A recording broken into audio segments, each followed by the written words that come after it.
G'day, this is Matt, and we're up to our next edition of the Next Steps for the Church.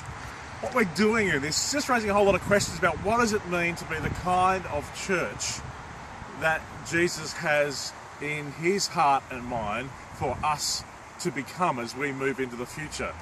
One of the truths is that God has been at work in and through his church for hundreds and hundreds of years. But then in each generation, the church needs to work out what does it mean to be a witness in the community that it finds itself in, and to convey the heart of the gospel in a way that makes sense in the community they're in. And that's why we're having this discussion. Now, I'm here in our backyard here at Citywide Baptist Church, and this video series is primarily for those of us at Citywide Baptist Church as we have this discussion, but hopefully is useful for people from other churches as well. The reason I'm in the backyard is I know that one of the core questions for us as a church is a question that Jesus focuses in what becomes known as the Great Commandment.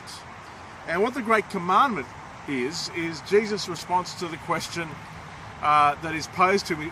He says, like, of all these things that we're told we need to be conscious of, what is the main thing we need to be conscious of? And Jesus says this, he says, love the Lord your God with all your heart, with all your soul, with all your mind. This is the first and greatest commandment, and the second is like it, love your neighbour as yourself. All the law and the prophets hang on these two commandments. In many ways, up till now, we've been talking about what does it mean to take that first commandment seriously, and that really has to be the main one. What does it mean for us to really love God with all our heart, soul and strength? But also, a question that faces us as a church is what does it mean for us to love our neighbours?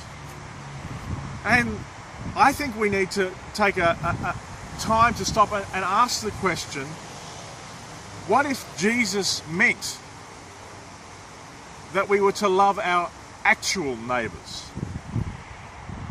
This question came into focus for me when I was in Canada working with the St Albert Alliance Church there, and caught up with someone from the local government, a friend of mine, Angie. She gave me a book called The Art of Neighbouring, and in it the author of that relayed a story of the churches in the community getting together and saying, we want to do something really significant for our community, we want to make a difference in our community.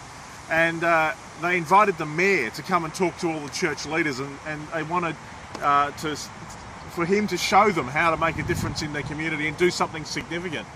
You know what the mayor said to them? He said, if you Christians could just get your people in your churches to love their neighbours, that would change everything. And it was interesting as I read that, but also read the responses of the church leaders as the pennies started to drop, and they were starting to say, oh, what if Jesus meant, when he said love your neighbours, what if he actually meant love your neighbours? At the heart of the gospel is this challenge. What does it mean not for us to be a little social club off in the corner, but to be people who actually love our neighbours?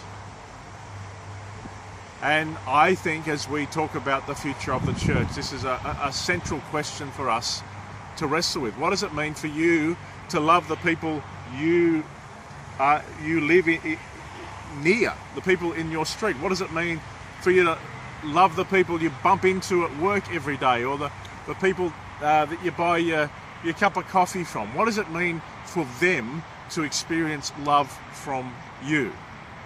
And what does it mean for us to be the kind of church that equips and empowers people to actually love their neighbours? All the social research says people are becoming more and more lonely and more isolated. And I think that one of the challenges for us as a church is, how do we help our people become more and more connected? How do we help our people love their neighbours? Jay Pathak and Dave Runyon, who wrote that book, The Art of Neighbouring, point out that there are two main reasons we don't. One is we're scared, and the other is we're too busy. Well, I think we need to face both those things. Many of us have our lives so full we just don't have room for people. What does it mean for us to be the kind of church that encourages and empowers each other to make the choices, to free up our time so we've got time for people? And what does it mean for us to be the kind of church that helps each other be brave enough to build bridges with people we don't know or feel comfortable with? These are just some of the questions I'm wanting to raise as we talk about the kind of church we want to be. And I think it's safe to say we want to be a church where our neighbours experience love. Don't you think that's true? So what does it mean for us? Let's keep talking about that as we try to sense where it is that God is leading us into the future.